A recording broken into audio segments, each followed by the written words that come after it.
Hello friends, today's topic is about junk DNA and what is ENCODE. So sometimes this type of rare question can be asked in the exam and MCQ. So in detail of this junk DNA and ENCODE that we will look. So already you are knowing that in 1953, Watson and Crick have explained structure of the DNA.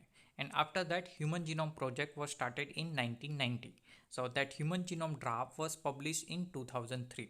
And as per that project, only a small fraction of the human genome, means just 1%, that codes for the synthesis of gene product, that is protein. So about 20,000 to 25,000 genes which are present in the cell and which can be responsible for the protein formation. So the rest of the DNA apart from this 1% is considered as a junk DNA. So junk DNA is nothing but apart from this 1% of the human genome, which is the rest of the DNA, is called as junk DNA.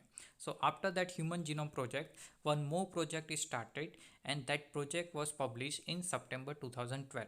So that project is called the ENCODE project. So finding of this ENCODE means Encyclopedia of the DNA Element. So that full form you have to remember, Encyclopedia of the DNA Element.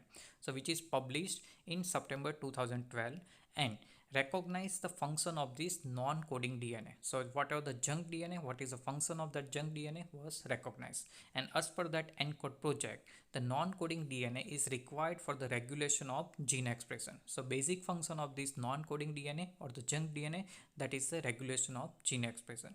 So coding region are distributed over the genome, and further these coding region are regulated with the help of this non-coding DNA. So binding of regulated protein to specific site on DNA is responsible for the switching on and off of the genes, and that is possible with the help of this junk DNA or the non-coding DNA. So you have to remember that ENCODE means Encyclopedia of DNA Elements, that is one type of project, and the particular DNA which is not responsible directly for this protein formation, and that is simply called as a junk DNA. So that's all about the junk DNA and ENCODE.